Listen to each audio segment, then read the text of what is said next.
Moving next to the calendar.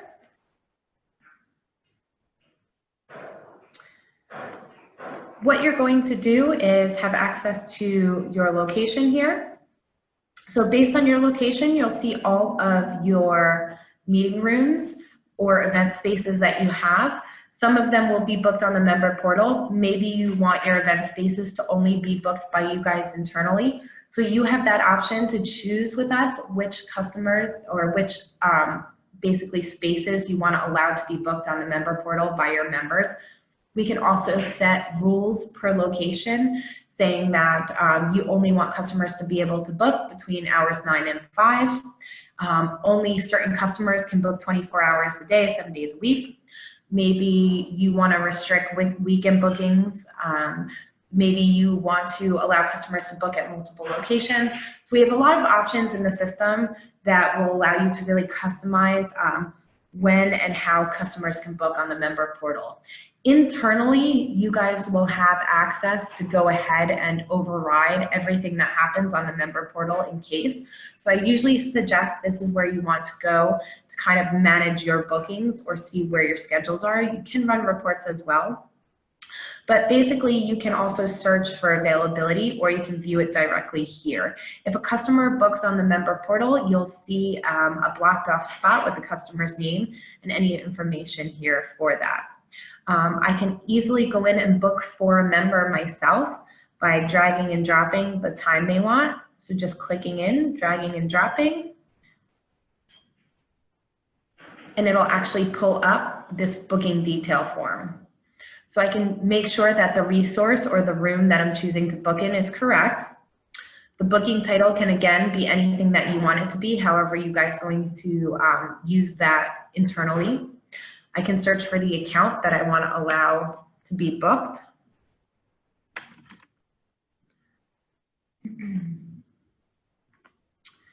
I can choose a contact if there's a specific contact I'm working with on this booking. You can put the lead source if they're an external client coming in from maybe Search Office Space or Liquid Space or DaVinci. You can put that in there. I want to check that my booking date is correct. My start and end date time looks correct to me. The catering in, if I want to choose any catering, I can go ahead and choose that. Then I'm going to see down here, it's going to revert all of my information and show me my unit price.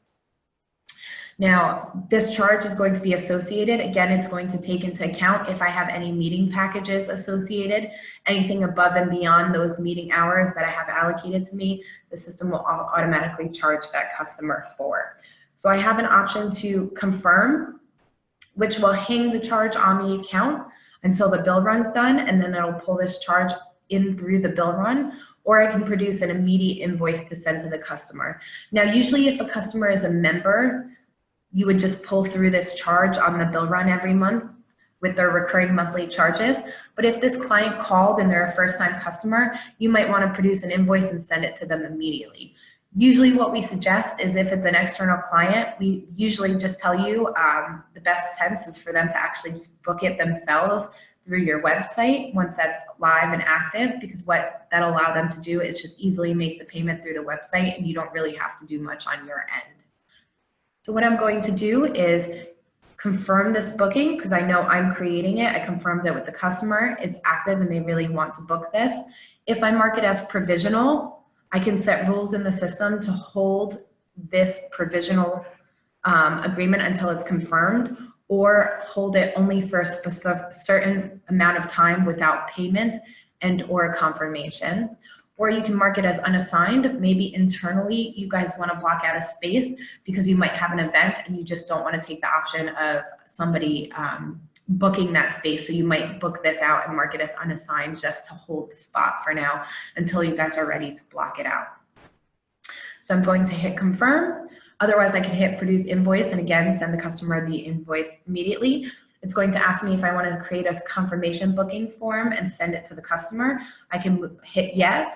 If I hit no, what'll happen is it'll just confirm it in the system and I'll know it's there. So usually if you're creating a booking, you do want to send the booking confirmation to the customer so that they know that you actually did book the spot for them, it's confirmed, and they have all of the details of the location. Again, when customers book on the portal and they see something that's blocked off, they'll just see something that says unavailable unless it's from somebody in their account that has made the booking. On your end, you'll always be able to see which customers have booked the space. There are little kind of pictures associated too. If a booking is made on the member portal, you'll see a little world here. And what that means is that you know that the booking wasn't made by anybody on your database. It was made outside of the database on either the member portal and or through online account.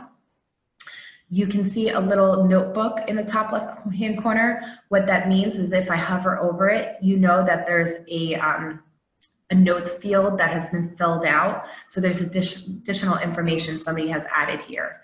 And finally, you'll see sometimes a little I, and what that I means is that this booking has been invoiced already and won't be pulled through on the next bill run because somebody has already raised an invoice or the customer has already paid for this particular meeting space.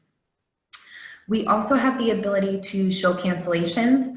The system doesn't automatically show them on your view, but if a customer is saying, hey, I don't see my booking anywhere, but I swear I booked it, more than likely they canceled it on accident or somebody in your facility canceled it. So if you toggle this show cancellation buttons, it'll actually only show what has been canceled on that day or time in your resource. If nothing, you'll see nothing here.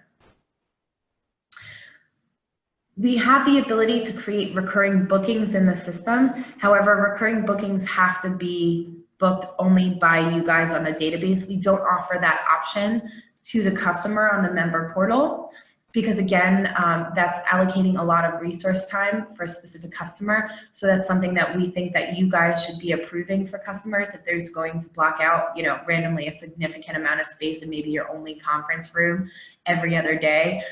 You should know about it and you should be able to approve that first. So again, you guys on your end would be creating the recurring booking if necessary. You can easily see multiple bookings. You can print your whole calendar out if that's something that you enjoy and want to keep it in front of them. You can search through these fields for specific times and dates to make sure something's open. If in case you don't want to scroll through the whole calendar to kind of do what I did, drag and drop, this will give you availability immediately and bring you to that time and date that you're searching for. And we also have different views. So this is called your timeline view. You have your day view, which will walk through the exact day, depending on which resource you have up, if you have multiple. You can see the week view. You can see a month view. And you have what we call a list view.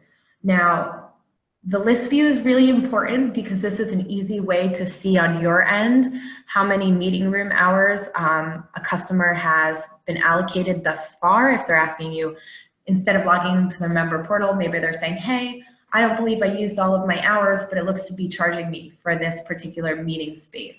Can you guys check for me? Here under list view, you'll be able to see the reference number associated, the account.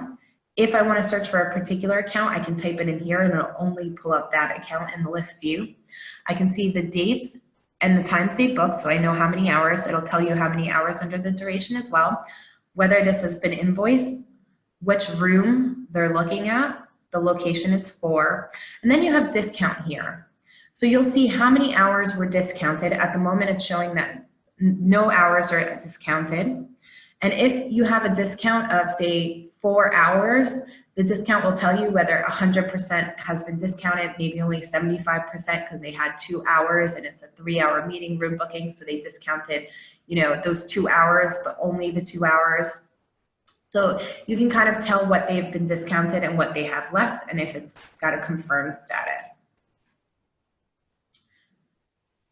That's a general overview of the calendar on your database end. I will be able to show you in a few moments or after our break what it's going to look like on the actual member portal end as well.